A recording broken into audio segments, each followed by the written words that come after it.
Welcome to another episode of AWS Unorganized. I'm your host, Gary Dane, live in Las Vegas, Nevada. We are borrowing an old arena today because our Chaos Arena is still being built right now. It will be coming up once the new Chaos comes out, which, due to some audio issues, there has been a delay on that. So to make up for it, Hugh will be defending the Canadian title on Unorganized. And it will be an open challenge at Sunkiller right there, the champ of the North. Hugh, a man who has held the title since 2022. Ever since that man has killed Johnny, he has been undefeated. Can the Ultimate Slayer, Hubert Testicles, retain again? I mean, we don't know who his opponent is, so whoever comes out there, I hope they're careful because that is a chainsaw wielding dominant maniac right there. Just ask, Poe. If Poe can't stop this guy, even after jumping off a ladder and landing on his balls, who can? Who can stop the master of the meatloaf? We'll have to find out here soon. Jesus, he's thick. Now, who will answer the challenge? Wait, but what? Or truth? For it. Truth. I'm happy to see you, man, but two issues with you coming out right now. First of all, Q-Test is a very dangerous man. I know you put the fight to John Cena, both recently and at Money in the Bank, but that kind of brings the second thing. Truth. You're not signed to AWS. You almost were, but then you came back. You don't, I can't complain about him being here. I'm just happy he's back. But he's taking a very bold way out, though, I gotta say, for his, I guess, random appearance here. What's up, man? Just what's up? That was definitely one of the strangest things, I'm gonna weigh in on this whole, bizarre situation with R-Truth on. Because I know there's some debate online on whether, his release was, a work or a shoot, which, for those who don't know, means, a work is, scripted, while shoot's, real, basically non-scripted. And there's that new Canadian title design. Pretty nice, gotta say, the shiny surface. And, where do I stand on the matter? To be honest, I think it was real, because here's the thing. That Ron Cena Farewell Tour shirt, that thing was selling really well, and they took it off when R-Truth announced his release. And considering that was a high seller, I don't think WWE would nip themselves in the balls for money for a storyline.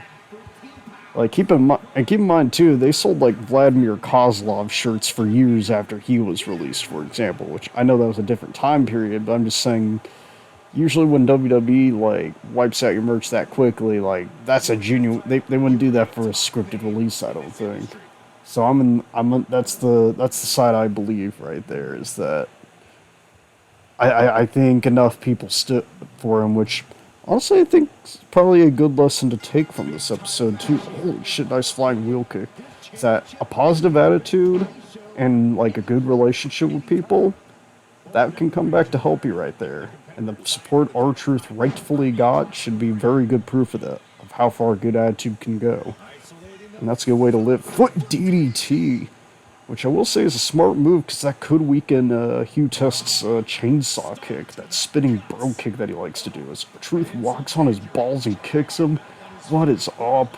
I gotta say, I thought Truth might have been out of his element fighting this powerful of a champion as they punched the help screen away, but it seems like Truth is actually doing a great job standing up for himself. They're telling each other to hit them. Is this a bizarre mutual sign of respect? Does even Hugh Test like him? But, I mean, he won't throw the match, but he will fuck up a springboard clothesline, though. God, R-Truth, such a likable individual that even Hugh Test is struggling to, be his usual violent self, and that might be dear God, if R-Truth actually manages to win the Canadian title, then, like, bro, does that mean WWE would have the title hostage? What's R-Truth doing on top? Diving axe handle, but to nothing. Hugh just awkwardly walking away, though. Is he playing some kind of mind game? Oh, it seems he was. He was trying to... playing the mind games of truth, trying to make him, like, question him, confuse him. And that is when you strike with that double axe handle to the spine. No way, that's it. No way. Wait. Oh, got an 8 count out of that. That's pretty impressive for a move that I don't think would have even finished people during the San Martino days. But, oh, discus punch, though. That is a nice discus punch, followed by an elbow, again working on the leg. Truth making sure Hugh Test cannot either. Honestly, that works for both of his moves too, since his finisher, the I don't get you, Johnny, he was like also lifting him up too.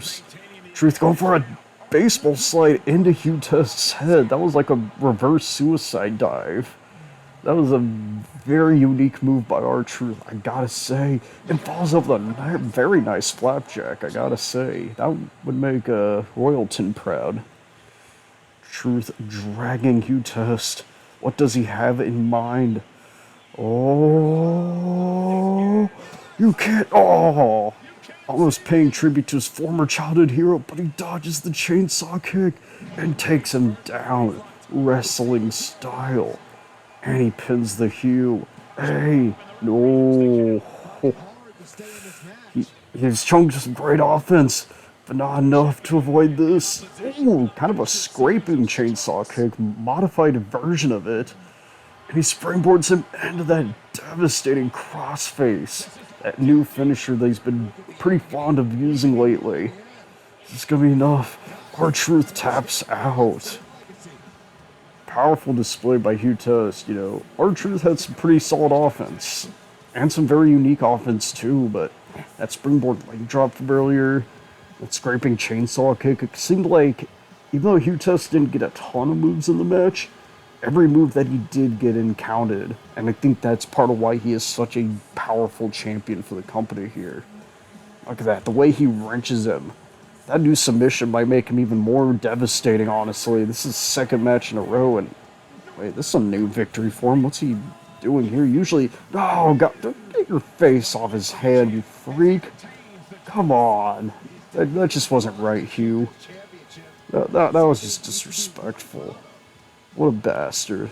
I thought he respected him earlier, but now that Hugh's beaten him, I think now he thinks he's above him. I guess when when you haven't lost in so long, like, even defeating the one guy who pinned you, like, maybe he's earned it. I don't know. Well, either way, Hugh Test carrying around that shiny Northern title right here. And oh God, please don't look at me like that, man. All right, I am not part of the problem. I'm just here to I gotta go.